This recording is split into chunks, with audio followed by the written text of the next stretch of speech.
वो ज़मानात मुअज़्ज़ज़ हामिल कुरआन होकर, वो ज़मानात मुअज़्ज़ज़ हामिल कुरआन होकर, हम ज़लील खार होए तारिके कुरआन होकर। তারা সম্মানিত ছিল কোরআন ধরে, আমরা অপমানিত হয়েছি কোরআন ছেড়ে। ইন্নামাল মুমিনুনা আল্লাযীনা ইযা যুকিরাল্লাহু ওয়াজিলাত কুলুবুহুম ওয়া ইযা তুলিয়াত আলাইহিম আয়াতুহু যাদাতুহুম ঈমানা। কোরআনের তেলাওয়াতের দ্বারা মুমিনের ঈমানের পাওয়ার কমে না বাড়ে? আওয়াজ করে বলেন, তিলাওয়াতের দ্বারা মুমিনের ঈমানের পাওয়ার কমে না বাড়ে? যেটা বাড়ে এটা আমরা দূর করে দিয়েছি, যার দ্বারা মুনাফিকি জন্ম নেয়। এটা শুধু সিনেমা হলে না, এটা শুধু টেলিভিশনে না, মোবাইলের মাধ্যমে পকেটে পকেটে আমরা ঢুকাইছি। নবীর সাহাবীরা যেই রাস্তা দিয়ে যাবেন সেই রাস্তায় তারা নাচ গানের ব্যবস্থা করেছে। সুন্দরী রূপসী মেয়েদেরকে হাতে আকর্ষণীয় জিনিস দিয়ে বলছে তোমরা নাচতে থাকো, গাইতে থাকো। মুসলমানেরা এই দিক দিয়ে যাবে, তারা যদি তোমাদের দিকে তাকায়, এমনকি যদি তোমাদের দিকে হাত বাড়ায়, তোমরা কিন্তু হাত ফিরিয়ে দিও না। বুঝছেন তো? যদি হাত বাড়ায়, হাত তোমরা ফিরিয়ে দিও না। তার মানে তাদের কথা মতো রাজি হয়ে যাবে। তাহলে এক বড় জঘন্য এবং নিকৃষ্ট ষড়যন্ত্র তারা করে ফেলেছে। ও মুসলমান, মিশরের গভর্নর হযরত আব্দুল্লাহ ইবনে আমর ইবনে আস রাদিয়াল্লাহু তাআলা আনহু জানতে পেরে সৈনিকদেরকে এখানেই রাখছেন, এখানেই থামায়া বলছেন যাওয়া যাবে না, সামনে সমস্যা আছে। আমি আমিরুল মুমিনিন হযরত ওমরের সাথে একটু পরামর্শ করে নেই। হযরত ওমরের কাছে চিঠি লিখলেন, এই সমস্যা আমি কি করব? হযরত ওমর কোরআনের এক আয়াত লিখে বলে দিলেন, ও মিশরের গভর্নর, এই আয়াত সকল সৈনিকদেরকে শোনায়া দাও, সবাইকে মুখস্থ করায়া দাও, সবাই যেন এই আয়াতের তিলাওয়াত করে করে এই জায়গাটা পার হয়ে চলে যায়। কি আয়াত? রব্বে করিম বলেন, কুল্লিল মুমিনিনা ইয়াগুদ্দু মিন আবসারিহিম ওয়া ইয়াহফাযু ফুরুজাহুম। নবী গো, আপনি আপনার পুরুষ উম্মতদেরকে বলে দিন তারা যেন তাদের দৃষ্টিকে নিচের দিকে রাখে। কোন দিকে? সবাই বলেন, সবাই বলেন। নিচে, নিচে, নিচের দিকে, নিচের দিকে যেন রাখে। কোরআনে বর্ণিত একটা মাত্র নির্দেশ, চোখটা নিচে রাখো।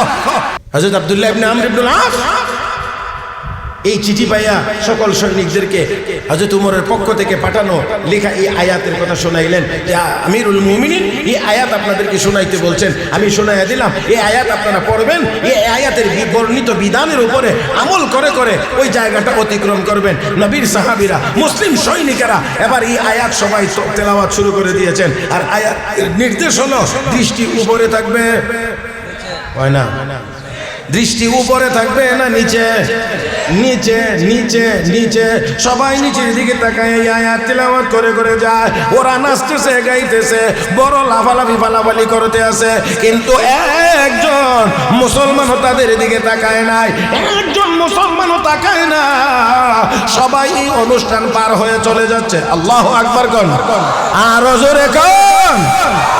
আমার ভাইরা, আমার বন্ধুরা, সবাই পার হয়ে চলে যাচ্ছে, একজনও ফিরে তাকায় না। এবার তারা আশ্চর্য হয়ে পিছন দিক দিয়ে ডাকে, ও মুসলমানেরা দাঁড়াও, একটু কথা আছে, দাঁড়াও, একটু কথা আছে। কি কথা বলতে চাও? আমাদের পিছন থেকে বলো, আমাদের সামনে তোমরা আসবে না, আমাদের পিছনে থেকে তোমরা বলো। হে মুসলমান বলো, এমন কি মন্ত্র, এমন কি জিনিস, এমন কি শক্তি তোমাদের কাছে আছে? এত বড় একটি আকর্ষণীয় অনুষ্ঠান পার হয়ে চলে গেলা, একজনও আমাদের দিকে তাকাইলে না, কি আছে তোমাদের কাছে? মুসলমানেরা জবাব দেয়, আমাদের কাছে আর কিছু নাই, আমাদের কাছে আছে আল্লাহর কোরআন। কি আছে? কি আছে? কি আছে? কি আছে? জোরে কোন না, কি আছে? ওয়া জামানাতে মুআজ্জাজ হামিলে কুরআন হোকার, ওয়া জামানাতে মুআজ্জাজ হামিলে কুরআন হোকার, हम जलील खार होए तारिके कुरआन होकर। তারা সম্মানিত ছিল কোরআন ধরে, আমরা অপমানিত হয়েছি কোরআন ছেড়ে। একসাথে আওয়াজ করে বলেন। আমি বলি 200 কোটি মুসলমানের সিনায় যদি কোরআনের আলো থাকতো, কোরআনের শিক্ষা থাকতো, ওই অনুযায়ী যদি আমাদের আমল থাকতো, আমি আল্লাহর কসম করে বলতে পারি 200 কোটি মুসলমান একবার যদি বলতেন আল্লাহু আকবার, এই আল্লাহু আকবারে যেই শক্তি হতো, এই শক্তির মোকাবেলা দুনিয়ার 600 কোটি কাফের বেঈমান মিলেও মোকাবেলা করতে পারতো না। এবার ওই সুন্দরী রূপসী মেয়েরা বলতে আছে, মুসলমানেরা যে কোরআন মানলে, যে কোরআন পড়লে, যে কোরআনের আয়াতে বর্ণিত বিধানের উপরে আমল করলে এত বড় একটি আকর্ষণীয় অনুষ্ঠান পার হয়ে যাওয়া যায়। একজন সৈনিক, একজন মুসলমানও এই দিকে তাকায় না। এই কোরআন সত্য হওয়ার ব্যাপারে আর কোনো সন্দেহ নাই। দেরি করব না, দেরি করতে চাই না, একটু অপেক্ষা করো, আমরা একটু পাক পবিত্র হয়ে আসি, আমাদেরকেও কালেমা পড়াইয়া মুসলমান বানায়া দাও। ও মুসলমান, তাহলে লক্ষ্য করে দেখুন, ইমান দুর্বল হয় গুনার কারণে। লক্ষ্য করে দেখেন, এই বেগানা মেয়েদের দিকে তাকাইলে, নাচ গানের দিকে তাকাইলে, ও গায়িকা নায়িকাদের দিকে তাকাইলে ইমানের পাওয়ার বাড়ে না কমে? ولا تهنوا ولا تحزنوا وأنتم الأعلون إن كنتم مؤمنين। আল্লাহ বলেন, যদি ইমানদার হয়ে যাও তাহলে তোমাদের কোনো ডর নাই, কোনো ভয় নাই, কোনো টেনশন। এই আমার সাথে কথা বলবেন, একটু ঠাস ঠাস করে আওয়াজ করতে হবে। ইমানদার হয়ে গেলে আর কোনো ভয়। তো আমরা তো 200 কোটি ইমানদার, কিন্তু তারপরেও তো আমেরিকার ভয়, রাশিয়ার ভয়, ইন্ডিয়ার ভয়, চায়নার ভয়, ইউরোপের ভয় আমাদের ভিতরে নাই না আছে? তো আল্লাহ তো বলছেন মুমিন হয়ে গেলে আর কোনো ভয় নাই, মুমিন হয়ে গেলে আর কোনো ভয়। তাহলে আমরা তো মুমিন, তারপর আমরা ভয় পাই কেন? ও মুসলমান, এখানে যে আল্লাহ বলছেন মুমিনিন, ইন কুনতুম মুমিনিন, এর অর্থ হলো ইন কুনতুম মুমিনিন আল কামিলিন, যদি পরিপূর্ণ ইমানদার হতে পারো তাহলে তোমাদের কোনো ডর নাই, কোনো ভয়। খেয়াল করে দেখেন, রাসূলের সাহাবী হযরত সাফিনা রাদিয়াল্লাহু তাআলা আনহু যুদ্ধের ময়দানে ছিলেন। মুজাহিদ বাহিনী রাত্রি যাপন করেছেন এক জায়গায়। ভোর রাত্রিতে, রাতের শেষ অংশে মুজাহিদ বাহিনী রওনা করে চলে গেছেন। উনি হয়তো হাজতের জন্য একটু দূরে ছিলেন, এসে দেখেন কাফেলা চলে গেছে। রাতের বেলা নির্ণয় করাও যাচ্ছে না কোন দিকে গেছে। দেখা যায় বাঘ আসতেছে সামনে। আমি আর আপনি হইলে মা গো বাবা গো কত রকমের চিৎকার করতাম, এরকম এই জাতীয় অনেক কিছু। কিন্তু উনি দাঁড়ায় রইলেন, বাঘ আক্রমণের ভঙ্গিতে আসছিল। রাসূলের সাহাবী এখানে দাঁড়িয়ে অত্যন্ত শান্তভাবে বলতে আছেন, হে বাঘ, তুই কি আমাকে চিনিস? আমি মুহাম্মদুর রাসূলুল্লাহর একজন সাহাবী, আমি একজন মুসলমান। আরো আস্তে করে সুবহানাল্লাহ। আমি একজন মুসলমান। এই কথা বললে বাঘ এসে এখন আর হামলা করে না, হামলা না করে হাঁটু গেড়ে নিচু হয়ে এবার লেজ নাড়ায়া ইশারা করে করে বলতে আছেন, আপনি আমার পিঠে উঠেন, আমি আপনাকে আপনার কাফেলা পর্যন্ত পৌঁছায় আসবো।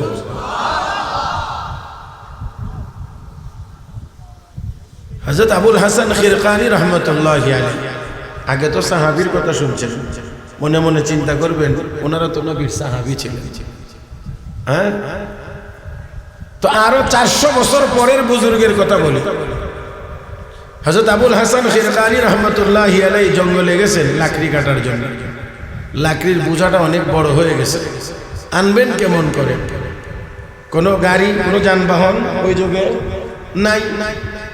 এবার তিনি জঙ্গলের দিকে ফিরে তাকাইলেন আর বলতে লাগলেন, হে বাঘ, এদিকে আয়, আমার লাকড়ির বোঝাটা বাড়িতে পৌঁছায় দিতে হবে। কারে কয়? কারে কয়? দেখেন, মানুষ যদি আল্লাহর গোলাম হয়, কথা বলতে হবে, মানুষ যদি কার গোলাম হয়, তাহলে সমস্ত মাখলুক ওই মানুষের গোলামি করবে। এখন আমরা আল্লাহর গোলামি করি না, এই জন্য মাখলুক তো আমাদের গোলামি করবে দূরের কথা, ঘরের বউ পর্যন্ত স্বামীর কথা শুনে না। ছেলে বাবার কথা শুনে না, মেয়ে মার কথা শুনে না। এই সমস্যা কিন্তু আমরা সবাই মোকাবেলা করতেছি, কেউ বলি কেউ বলি না। এর সবগুলোর পিছনে মূল কারণ হলো আমরা আল্লাহর গোলাম হইতে পারি নাই। তো মানুষ গোলামি করবে আল্লাহর, সমস্ত মাখলুক গোলামি করবে মানুষের। মানুষ আল্লাহর গোলামি আমরা ছেড়ে দিয়েছি, ঈমানদারেরা আমরা আল্লাহর ইবাদত বন্দেগী ছেড়ে দিয়েছি, যার কারণে কোনো মাখলুক আমাদের কথা শোনে না। আমার ভাইরা জঙ্গলের দিকে তাকিয়ে বললেন, হে বাঘ এদিকে আয়, লাকড়ির বোঝাটা বাড়িতে পৌঁছাইয়া দিতে হবে। হৃষ্টপুষ্ট মোটা তাজা বাঘ ওনার সামনে এসে হাজির। লাকড়ির বোঝা উঠাইলেন, নিজে উঠলেন, এবার বলেন চল, চলে না, চল, চলে না, চল, চলে না। বুঝতে পেরেছি, বেত না লাগাইলে চলবে না, বেত লাগাইতে হবে। এ সাপ এদিকে মোটা তাজা সাপ হাজির, গলার মধ্যে চিপা দিয়ে ধরে এই সাপ রে বানাইছে চাবুক, বেত। এই সাপ নামের চাবুক দিয়ে বাঘ নামের বাহন রে পিটাইয়া আল্লাহর বান্দা লাকড়ির বোঝা সহ তার বাড়িতে হাজির হয়ে গেছে। আল্লাহর নবীর সাহাবী বাঘের পিঠে সওয়ার হইলেন। এবার বাঘ সোজা হয়ে দাঁড়াইয়া চলতে শুরু করেছে। কতটুকু যায়, গিয়ে বাঘ নাক লাগায় মাটিতে, ঘ্রাণ নেয়, আবার মাথা উঁচু করে কিছুক্ষণ চলে, আবার গিয়ে নাক লাগায় মাটিতে, ওই মাথা উঁচু করে আবার কিছুক্ষণ চলে। আমার বন্ধুরা, বাঘের কাছে কোনো রাডার নাই, বাঘের কাছে কোনো নেটওয়ার্ক নাই, বাঘের কাছে কোনো রকমের আধুনিক যন্ত্রপাতি নাই, যার কারণে বাঘ মাথা নইয়া মাটিতে নাক লাগায়, ঘ্রাণ নেয়। কিসের ঘ্রাণ নেয়? মুসলমান যে রাস্তা দিয়ে যাবে, মুসলমানের কদম যেই জায়গাতে পড়বে, ওই জায়গায় অবশ্যই তাওহীদের ঘ্রাণ থাকবে। আর একটু জোরে বললে ভালো হয়। মুসলমানের কদম, ইমানদারের কদম যেখানে পড়বে, তাওহীদের ঘ্রাণ সেখানে থাকবে।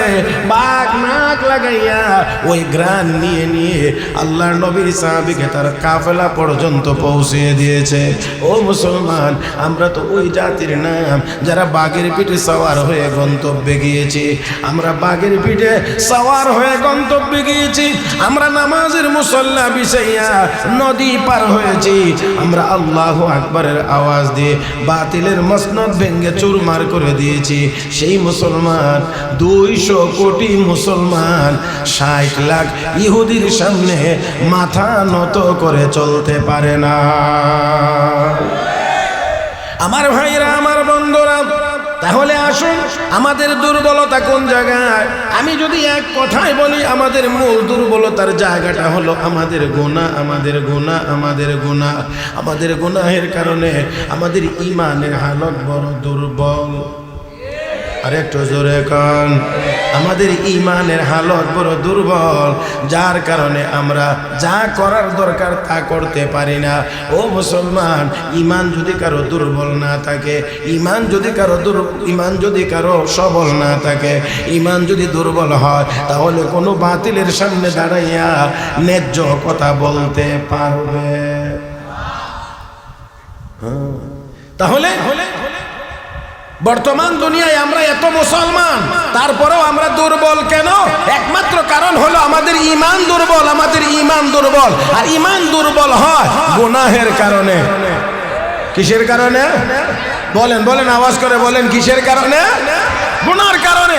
হযরত ওমর ফারুক রাদিয়াল্লাহু তাআলা আনহু একদল মুজাহিদ পাঠাইছেন। 2 লাইনে 2টা কথা বলবো, একটু খেয়াল করবেন।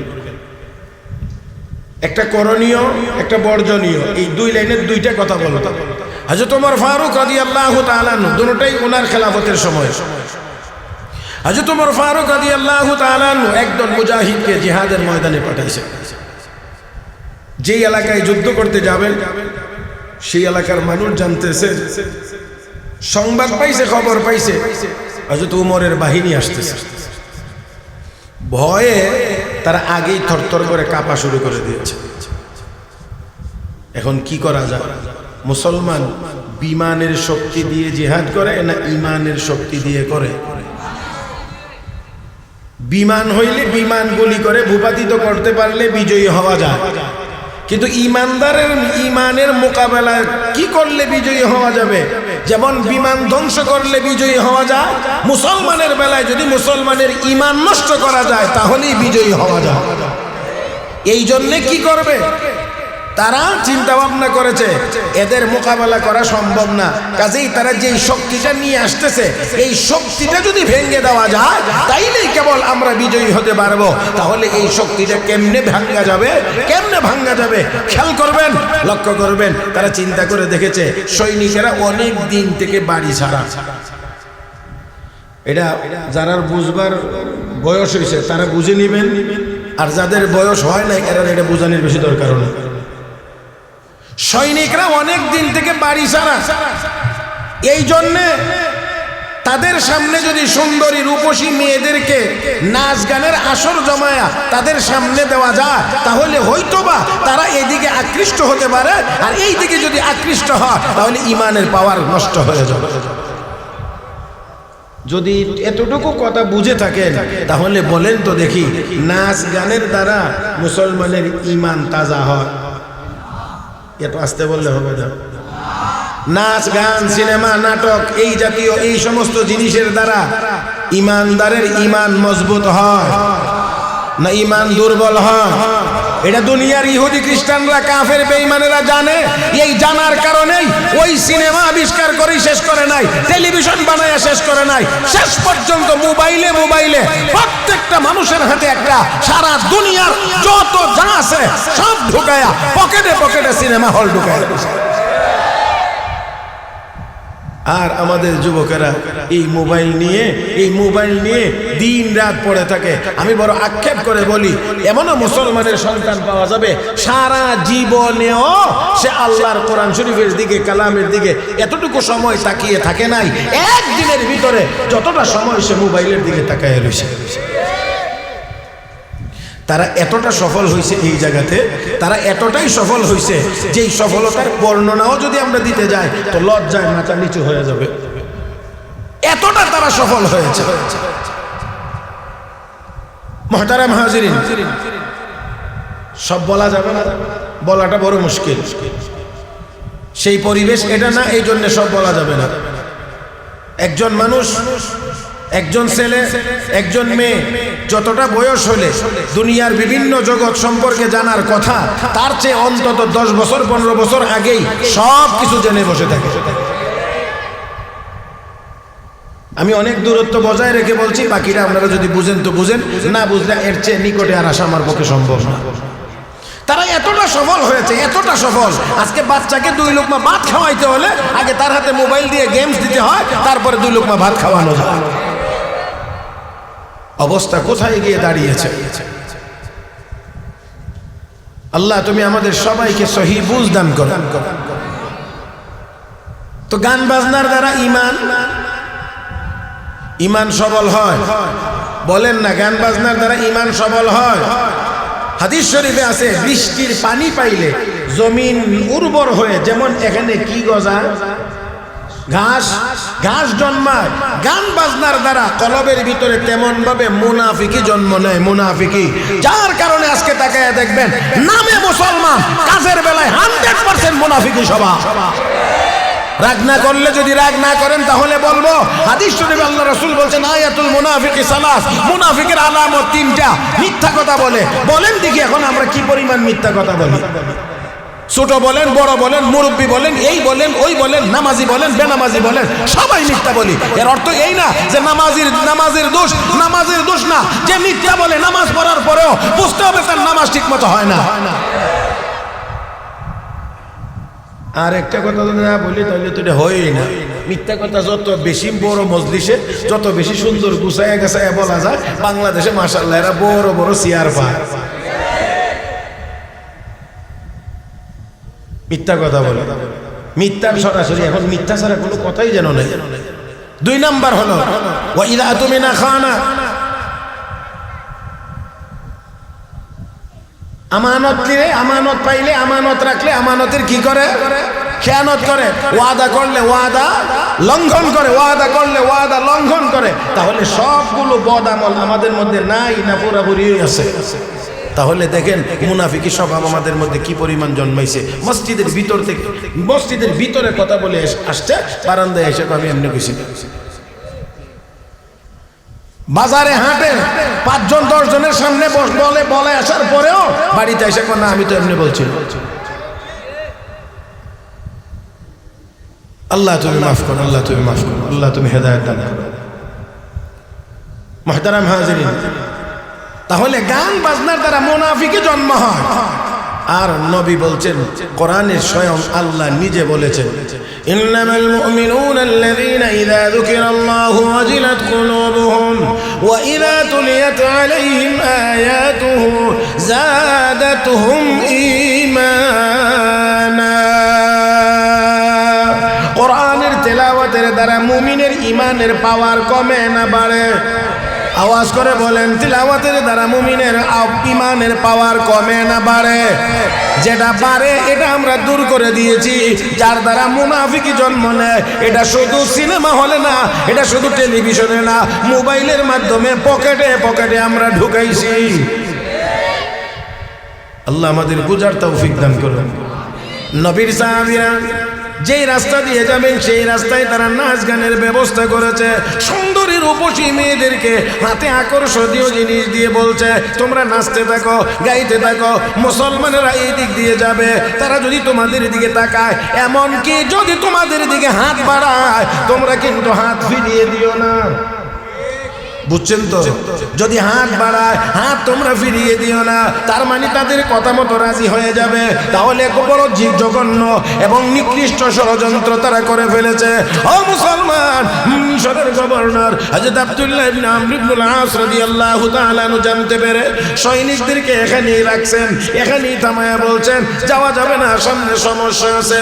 আমি আমিরুল মুমিনিন হযরত ওমরের সাথে একটু পরামর্শ করে নেই। হযরত ওমরের কাছে চিঠি লিখলেন, এই সমস্যা আমি কি করব? হযরত ওমর কোরআনের এক আয়াত লিখে বলে দিলেন, ও মিশরের গভর্নর, এই আয়াত সকল সৈনিকদেরকে শোনায়া দাও, সবাইকে মুখস্থ করায়া দাও, সবাই যেন এই আয়াতের তেলাওয়াত করে করে এই জায়গাটা পার হয়ে চলে যায়। কি আয়াত? রব্বে করিম বলেন, কুল্লিল মুমিনিনা ইয়াগুদ্দু মিন আবসারিহিম ওয়া ইয়াহফাযু ফুরুজাহুম। নবী গো, আপনি আপনার পুরুষ উম্মতদেরকে বলে দিন, তারা যেন তাদের দৃষ্টিকে নিচের দিকে রাখে। কোন দিকে? সবাই বলেন, সবাই বলেন। নিচে, নিচে, নিচের দিকে, নিচের দিকে যেন রাখে। কোরআনে বর্ণিত একটা মাত্র নির্দেশ, চোখটা নিচে রাখো।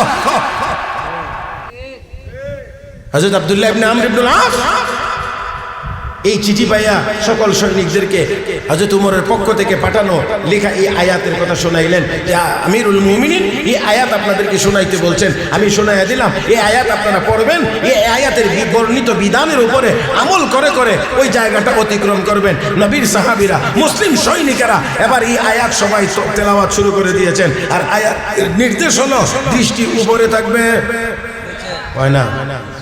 দৃষ্টি উপরে থাকবে না নিচে? নিচে, নিচে, নিচে। সবাই নিচের দিকে তাকায় এই আয়াত তেলাওয়াত করে করে যায়। ওরা নাচতেছে, গাইতেছে, বড় লাফালাফি ফালাফালি করতে আছে, কিন্তু একজন মুসলমানও তাদের দিকে তাকায় নাই, একজন মুসলমানও তাকায় না। সবাই এই অনুষ্ঠান পার হয়ে চলে যাচ্ছে। আল্লাহু আকবার কোন?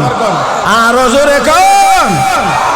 আমার ভাইরা, আমার বন্ধুরা, সবাই পার হয়ে চলে যাচ্ছে, একজনও ফিরে তাকায় না। এবার তারা আশ্চর্য হয়ে পিছন দিক দিয়ে ডাকে, ও মুসলমানেরা দাঁড়াও, একটু কথা আছে, দাঁড়াও, একটু কথা আছে। কি কথা বলতে চাও? আমাদের পিছন থেকে বলো, আমাদের সামনে তোমরা আসবে না, আমাদের পিছনে থেকে তোমরা বলো। হে মুসলমান, বলো, এমন কি মন্ত্র, এমন কি জিনিস, এমন কি শক্তি তোমাদের কাছে আছে? এত বড় একটি আকর্ষণীয় অনুষ্ঠান পার হয়ে চলে গেলা, একজনও আমাদের দিকে তাকাইলে না। কি আছে তোমাদের কাছে?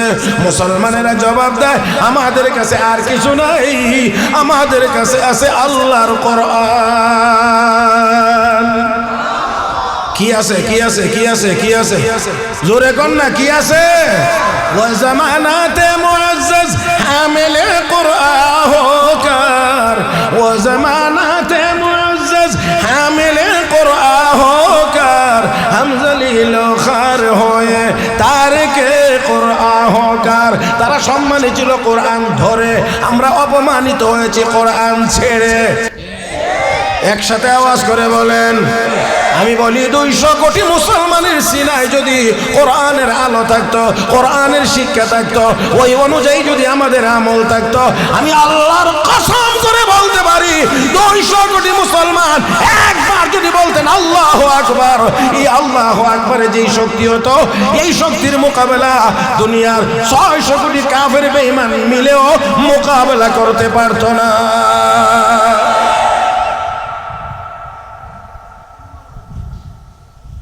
কষ্ট হচ্ছে? হ্যাঁ, খুব লম্বা সময় না, আপনাদের ধৈর্যের সীমানার ভিতরেই বলবো ইনশাআল্লাহ। আমার ভাইরা, আজ সব আছে, ও সব আছে বলতে পারি আমি, কিন্তু সিনার ভিতরে নাই শুধু কোরআন। ঠিকটা বলতে কি একটু ইতস্ততা লাগে না? আজকে অনেক বড় বড় শিক্ষিত, অনেক বড় শিক্ষিত, কিন্তু যখন মঞ্চে আসে দুই কথা বলবার জন্য, তখন না আউযুবিল্লাহ মুখ দিয়ে না বিসমিল্লাহ মুখ দিয়ে। খেয়াল করেন, শুনেন, আমি কোনো ব্যক্তিকে বিশেষ কাউকে বলা আমার উদ্দেশ্য না। না আউযুবিল্লাহ বলতে পারে, না বিসমিল্লাহ বলতে পারে, না এমন কি সুন্দর করে সালামটা দিতে পারে, ওইটা আসসালামু আলাইকুম ঠিক কি কালকে বলবেন নাকি? আর একটু জোরে কর। উলামায়ে কেরামের মজলিসে আসে, আয়েশা আসসালামু আলাইকুম, এরপরে আউযু বিল্লাহি মিনাশ শাইতানির রাজিম। বাবা রে বাবা, পড়ার স্টাইলে বুঝা যায় যেন বুম মারতেছে। আল্লাহ আমাদের সবাইকে যেন কোরআন ধরবার তৌফিক দান করেন। ধরবেন তো ইনশাআল্লাহ? কেমনে ধরবেন? হাত দিয়া। হ্যাঁ, কোরআন ধরার 3টা পদ্ধতি। কয়টা বলবো? কোরআন ধরার কয় পদ্ধতি?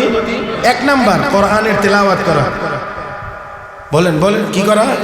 কোরআনের তেলাওয়াত করা। এটা হলো কোরআন ধরার এক পদ্ধতি। কোরআনের ধরা মানে কোরআনের তেলাওয়াত করা। বলেন বলেন বলেন, এটাই সবক, এটাই সবক। কোরআন ধরো মানে কোরআনের তেলাওয়াত করো, 1।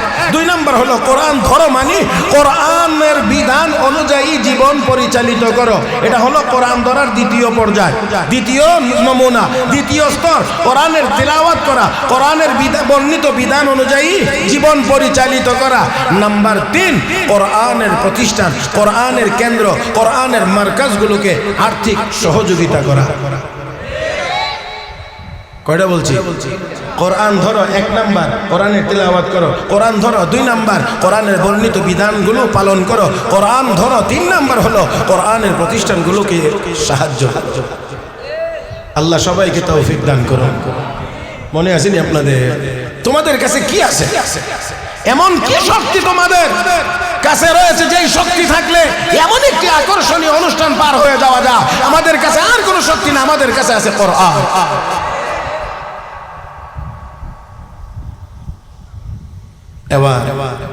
এবার ওই সুন্দরী রূপসী মেয়েরা বলতে আছে, মুসলমানেরা, যে কোরআন মানলে, যে কোরআন পড়লে, যে কোরআনের আয়াতে বর্ণিত বিধানের উপরে আমল করলে এত বড় একটি আকর্ষণীয় অনুষ্ঠান পার হয়ে যাওয়া যায়। একজন সৈনিক, একজন মুসলমানও এই দিকে তাকায় না। এই কোরআন সত্য হওয়ার ব্যাপারে আর কোনো সন্দেহ নাই। দেরি করব না, দেরি করতে চাই না, একটু অপেক্ষা করো, আমরা একটু পাক পবিত্র হয়ে আসি, আমাদেরকেও কালেমা পড়াইয়া মুসলমান বানায়া দাও। ও মুসলমান, তাহলে লক্ষ্য করে দেখুন, ইমান দুর্বল হয় গুনার কারণে। লক্ষ্য করে দেখেন, এই বেগানা মেয়েদের দিকে তাকাইলে, নাচ গানের দিকে তাকাইলে, ও গায়িকা নায়িকাদের দিকে তাকাইলে ইমানের পাওয়ার বাড়ে না কমে? জোরে কর না, বাড়ে না কমে? অথচ আজকে যদি তাকায় দেখেন তাহলে দেখবেন এই জগতের এই মূল্যায়ন, টাকার মূল্যায়ন বেশি, গায়িকার বেতন বড় বেশি। একটা গান গাইলে কত টাকা দেওয়া লাগে? ও মুসলমান, একটা সিনেমাতে অভিনয়ের জন্য কত কত টাকা দেওয়া লাগে?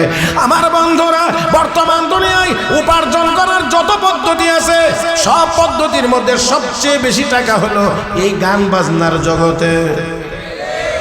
আমার বন্ধুরা, আবার লক্ষ্য করে দেখবেন, আপনারা ইতিমধ্যেই হয়তো শুনেছেন, আমাদের দেশের প্রাইমারি স্কুলগুলোতে গান আর নাচ শেখানোর জন্য সরকার শিক্ষক নিয়োগ দেওয়ার সিদ্ধান্ত গ্রহণ করেছে। মানেন আপনারা? মানেন আপনারা? আপনাদের ছেলে মেয়েদেরকে স্কুলে পাঠান নাচ আর গান শেখানোর জন্য? নাদি বলেন না তাহলে?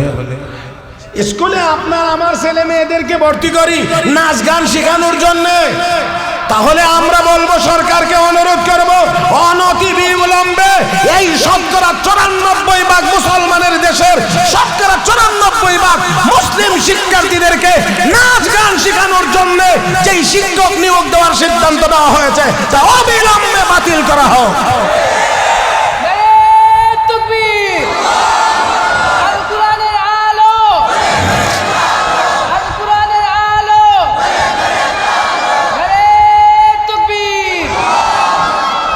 আমরা বলতে চাই নাচ গানের জন্য আমরা আমাদের ছেলে মেয়েদের স্কুলে দেই না, আমরা দেই তাদেরকে শিক্ষায় শিক্ষিত বানানোর জন্য, নাচ শেখানোর জন্য না, গান শেখানোর জন্য না, বরঞ্চ আমরা বলি মুসলমানদের ইতিহাস আর ঐতিহ্য ধরে রাখার জন্য প্রত্যেকটি প্রাইমারি স্কুলে বাধ্যতামূলকভাবে মৌলবী শিক্ষক নিয়োগ দেওয়া হোক। এটা হলো আমাদের দাবি। আমার ভাইরা, একটু একটু সচেতন থাকতে হবে আমাদের। আমরা এখন হাওয়ায় ভাসতেছি, যখন যেই দিকের হাওয়া আসে আমরা এই দিকেই যাই, আবার এই দিক থেকে ধাক্কা দিলে এই দিকে যাই, মনে হয় যেন আমাদের কোনো মেরুদণ্ড নাই। এইরকম মেরুদণ্ডহীন হইলে হবে না আমার বন্ধুগণ। আল্লাহ আমাদের সবাইকে দ্বীনের উপরে মজবুত হয়ে থাকার তৌফিক দান করুন। আমার ভাইয়েরা, এই হলো এক। তাহলে এটা হলো এই নাচ গান সিনেমা নাটক এইগুলো হলো বর্জনীয় নাকি? তাহলে এইটা হলো এগুলো ছাড়তে হবে, এই কাজগুলো গুনার কাজ। তাহলে এই কাজের দ্বারা মুসলমানের ইমানের পাওয়ার কমে, ইমানের পাওয়ার। এবার বলছি, এবার দেখেন এইদিকে আসে।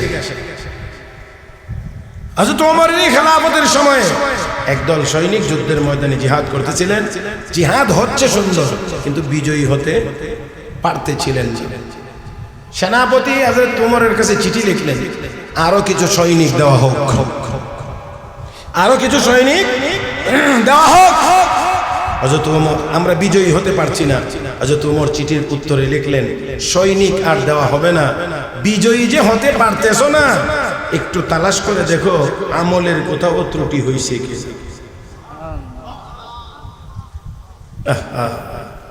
ও মুসলমান, আমরা না সেই উমরের উত্তরসূরি? জীবনে কোনোদিন বিপদে পড়ে এই কথা চিন্তা করলাম না, হায় হায় কি গুনার কাজ করছে, দেখি তো একটু খোঁজ করি। এই বিপদে যে পড়লাম, নিশ্চয়ই কোনো গুনাহ আছে আমার, নিশ্চয়ই আমি কোনো গুনার কাজ করেছি। বরঞ্চ হাজারো গুনার ভিতরে ডুবে থাকার পরেও বিপদে পড়লে কি ও সাহেব, ও মিয়া সাহেব, এত বড় বিপদে যে বললাম, কি পাপ করছে জানি না।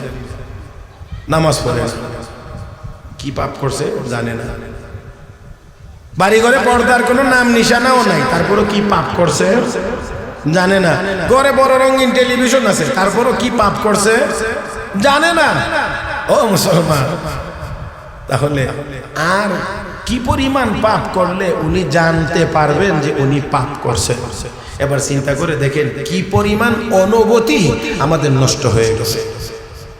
গুনাহ তো মুমিনের দ্বারা হয়ে যেতে পারে, যেহেতু মানুষ হইতে পারে, কিন্তু মুমিন গুনার কাজ করলে বিচলিত হবে। হায় হায় আমার দ্বারা গুনার কাজ হয়ে গেছে, হায় হায় আমি গুনাহ করে ফেলেছি, হায় হায় আমি গুনাহ করে ফেলেছি, এমন একটা অস্থিরতা তার মধ্যে কাজ করবে আর বলবে আল্লাহ মাফ করে দাও, আল্লাহ মাফ করে দাও, আল্লাহ মাফ করে দাও। আর আজকে আমাদের দেশে অবস্থা কোথায় গিয়ে দাঁড়িয়েছে ও মুসলমান, এটা এখনের কথা না, অনেক আগের কথাই বলছি। জাহাঙ্গীরনগর বিশ্ববিদ্যালয়ে এক কুলাঙ্গার ছাত্র 100 মেয়েকে ধর্ষণ করার পরে সেই 100 ধর্ষণের সেঞ্চুরি উদযাপনে সে মিষ্টি বিতরণ করে আনন্দ উল্লাস করেছে। এটা এখনকার কথা না, আরো অনেক আগের কথা। তাহলে এরপরে তো আমাদের অবস্থার উন্নতি হয়েছে না আরো?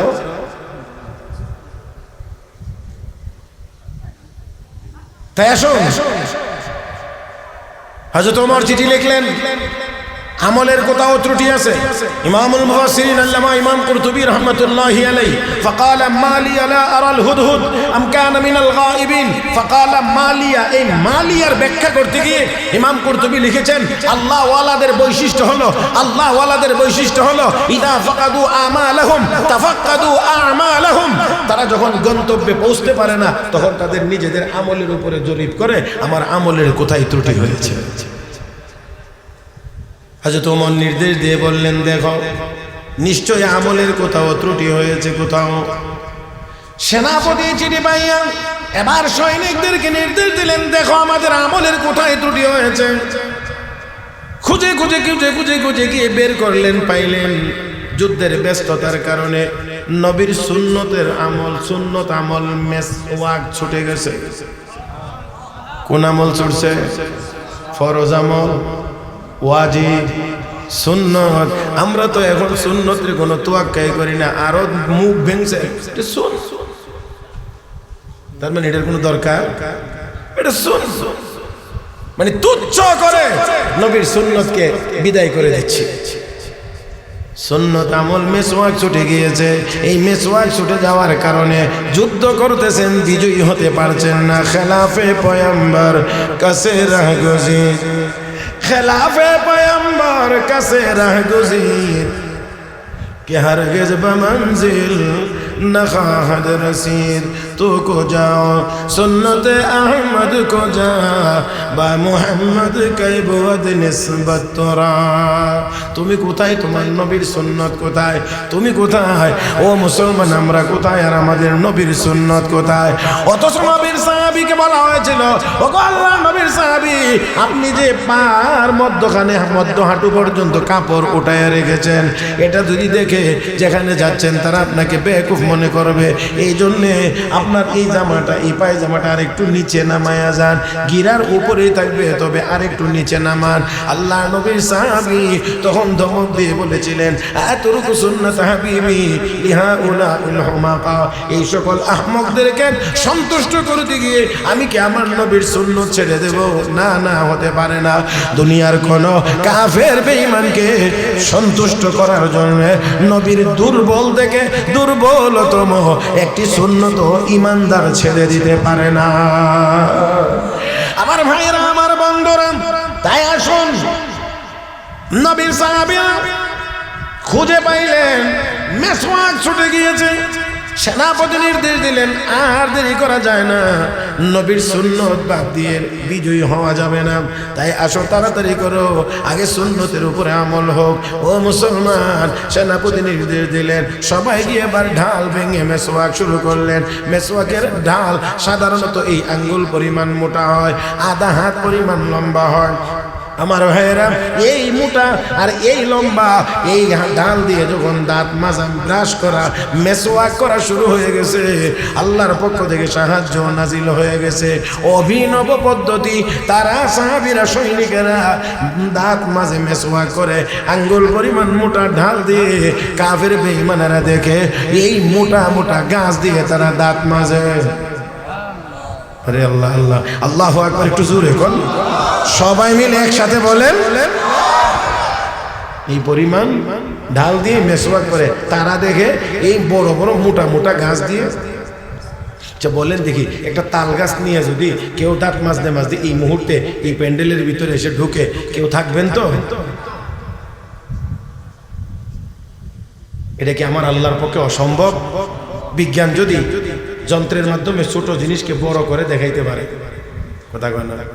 বড় করে দেখায় না? হ্যাঁ, বড় করে দেখায়। গল ব্লাডারে পাথর হয়েছে, অপারেশন করা লাগবে, পাথর তো এই বড় বড়, কিন্তু মেশিনের সাহায্যে বড় করে দেখে।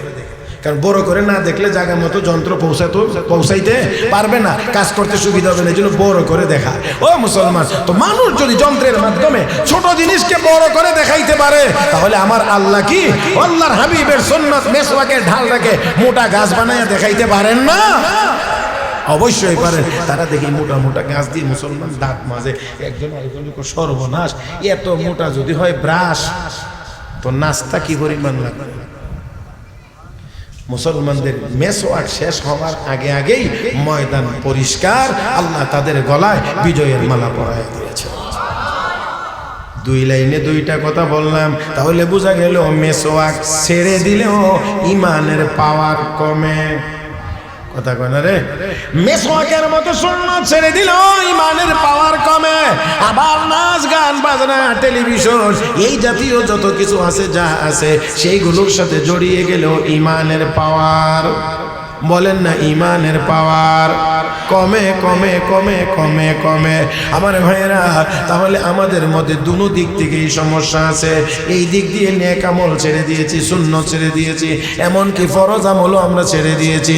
অপর দিক দিয়ে শুধুমাত্র ছোট ছোট গুনাহ না, বড় বড় গুনাহ, জঘন্যতম গুনার কাজগুলো আমরা করতেছি। তাহলে দুনো দিক থেকেই আমাদের ঈমান দুর্বল হইতে আছে, শুধু গুনাহের কারণে, শুধু গুনাহের কারণে, শুধু গুনাহের কারণে। আমার বন্ধুরা, তাহলে আবার বলতে হয়, আপনারা একটু আওয়াজ করে জবাব দিন, গুনার পরিমাণ আমাদের আরো বাড়ানোর দরকার। এই নাটা হয় নাই, আমি আবারও বলছি, গুনাহ আমাদের আরো বাড়ানো দরকার। না না, তাহলে অবশ্যই গুনাহ ছেড়ে দেওয়া দরকার। রাজি আছি সবাই? রাজি আছি সবাই গুনাহ ছেড়ে দিতে? নারে তাকবীর! আল্লাহ আমাদের সবাইকে গুনাহ ছেড়ে দেওয়ার তৌফিক দান করুন। ও মুসলমান, গুনাহ ছেড়ে দিতে হবে। তাই আল্লাহ রাব্বুল আলামিন বলেন, গুনাহ ছেড়ে দিবা, এটা এমনি এমনি ছেড়ে দেওয়া যায় না, কারণ অনেক গুনাহ আছে বড় আকর্ষণীয়। অনেক গুনাহ আছে বড় আকর্ষণীয়, যেমন সুদ আর ঘুষ, এটা বড় আকর্ষণীয়। 5 লাখ টাকা দিলে 6 মাস পরে এটা 7 লাখ হয়ে যায়। বাদ দেন না, কোনো কাজ নাই, কাম নাই, জুতা পায়ে দিয়ে হাঁটে, সার দোকানে বসে বসে টেলিভিশনের দিকে তাকায় তাকায় সার কাপ সময়, আর এই দিক দিয়ে অটো ইনকাম হইতে আছে। কথা বুঝেন না? বড় আকর্ষণীয়। এখন এই আকর্ষণীয় এইটা ছাইরা দেওয়া এত সহজ? তাহলে এখন এই সহজ না, এটা ছাড়তে হলে অবশ্যই কারো না কারো ভয় থাকতে হবে। যেমন কথার কথা, চুরে চুরি করার আগে দেখে কেউ দেখতেছে, যদি বুঝে যে কেউ দেখতেছে, যদি বুঝে যে না পুলিশে দেখতেছে, তাহলে আরো ভয়ে আর এই কাজ করে না। তাহলে কোনো কিছুর ভয় থাকলে যে আমাকে ধরবে এই কাজ করার কারণে, ধইরা আমাকে মারবে, এইরকম ভয় যদি থাকে, তাহলে এই কাজ থেকে বিরত থাকতে পারে। এখন আমাদের দুনিয়ার জীবনে সুদের থেকে ফিরানোর মতো কোনো ব্যবস্থা নাই, কারণ কোনো আইন নাই যে সুদ খাওয়া যাবে না, তাহলে এখান থেকে ফিরানোর কোনো ব্যবস্থা নাই। রব্বে কারীম তাই ১,৫০০ বছর আগে চিকিৎসা দিয়ে বলেছেন, ইয়া আইয়ুহাল্লাযীনা আমানু, হে ঈমানদারেরা, ইত্তাকুল্লাহ, ভয় করো কাকে? এত আসতে বলবেন না, আর একটু জোরে। এই জন্য আল্লাহ সুদের ব্যাপারেও বলেছেন, ইয়া আইয়ুহাল্লাযীনা আমানু ইত্তাকুল্লাহ ওয়া যারু মা বাকিয়া মিনার রিবা ইন কুনতুম মুমিনিন। হে ঈমানদারেরা, আল্লাহকে ভয় করো, সুদের সব রকমের লেনদেন বয়কট। আল্লাহ প্রথমে কি বলছেন? আল্লাহকে ভয় করো, ইত্তাকুল্লাহ ওয়া যারু মা বাকিয়া মিনার রিবা ইন কুনতুম মুমিনিন, সুদের সব লেনদেন ছেড়ে দাও যদি ঈমানদার হওয়ার দাবি করো। আর প্রথমে আল্লাহ বলছেন ঈমানদাররা ভয় করো কাকে? আল্লাহকে। তাহলে আল্লাহর ভয়ই কেবলমাত্র একজন মানুষকে গুনাহ থেকে বিরত রাখতে পারে। এর নমুনা আপনারা দেখবেন, রোজাদার মানুষ পানির পিপাসায় অনেক কষ্ট করে, কিন্তু লুকায়াও আধা গ্লাস পানি পান করে না, লুকায়াও আধা গ্লাস পানি পান করে না। কেন করে না? কেন করে না? কারণ হইলো আল্লাহ আমাকে দেখতেছেন, দুনিয়ার কেউ না দেখলেও আল্লাহ দেখতেছেন। রোজা তো রাখি আল্লাহর জন্য, আল্লাহকে সন্তুষ্ট করার জন্য, আল্লাহর হুকুম পালন করার জন্য। তো এখন যদি লুকাইয়া গিয়ে পানি পান করি, আল্লাহ তো দেখে ফেলেন। এই জন্যে আল্লাহর এই ভয় থাকার কারণে নির্জনে নিবৃতে গোপনে গিয়েও পানির কষ্ট হওয়া সত্ত্বেও রোজাদার পানি পান করে না। তাহলে একজন মানুষ যদি আল্লাহকে ভয় করে, তাহলে সে নির্জনেও কোনো গুনার কাজ করতে পারবে। এই জন্য আল্লাহ রাব্বুল আলামিন বলেন, ইয়া আইয়ুহাল্লাযীনা আমানুত্তাকুল্লাহ, হে ঈমানদাররা ভয় করো একমাত্র কাকে? আল্লাহকে ভয় করো, আল্লাহকে ভয় করো, আল্লাহকে ভয় করো। আর কি 2 নম্বর কাজ হলো ওয়াকুনু মাস সাদিকিন, যারা সত্যবাদী, যারা আল্লাহওয়ালা তাদের সঙ্গী হও। কারণ আল্লাহকে ভয় করো, আল্লাহকে ভয় করো, আল্লাহকে ভয় করো, এই কথাটা শুধুমাত্র মুখে বললেই কারো কলবের ভিতরে স্থাপিত হবে না আমার বন্ধুরা। তাহলে কি করতে হবে? যারা আল্লাহকে ভয় করে আল্লাহওয়ালা হয়েছেন, আল্লাহর প্রিয় বান্দা হয়েছেন, যারা আল্লাহর ভয় নিজের কলবে জাগ্রত রেখে গুনার কাছ থেকে বিরত থেকে সবগুলো নেক আমল নবীর সুন্নত মোতাবেক পালন করে চলতে আছে, তাদের কাছে যাওয়া লাগবে আমার ভাইয়েরা। কেউ কেউ মনে মনে চিন্তা করবেন কোরআন আছে, হাদিস আছে, এখান থেকে আমরা পড়ে নেব, সমাধান জেনে নেব, আবার আল্লাহওয়ালার কাছে কেন যাওয়া লাগবে? আমার বন্ধুরা, মেডিকেলে যারা লেখাপড়া করে, মেডিকেলে যারা লেখাপড়া করে, ধরেন MBBS কোর্সে যারা লেখাপড়া করে 2-4-5 বছর পর্যন্ত লেখাপড়া করার পরেই তারা ডাক্তার হয়ে যায় না, তারপরেই তারা চেম্বার খুলে বসতে পারে না, বরঞ্চ আরেকজন বড় অভিজ্ঞ ডাক্তারের পিছনে তাদেরকে আরও কিছু সময় দেওয়া লাগে, প্র্যাকটিক্যাল করা লাগে আমার ভাইয়েরা। বই পুস্তকে সব কিছু থাকার পরেও যদি, পড়াশোনা করার পরেও যদি আরেকজন ডাক্তারের কাছে গিয়ে তার সহবতার সান্নিধ্যে থেকে যদি ডাক্তারের বাস্তব ট্রেনিং আর প্রশিক্ষণ নেওয়া লাগে, তাহলে আল্লাহর ভয় কলবে স্থাপন করার জন্য আল্লাহওয়ালাদের সোহবতে যাওয়া লাগে, আল্লাহওয়ালাদের সোহবতে যাওয়া লাগে।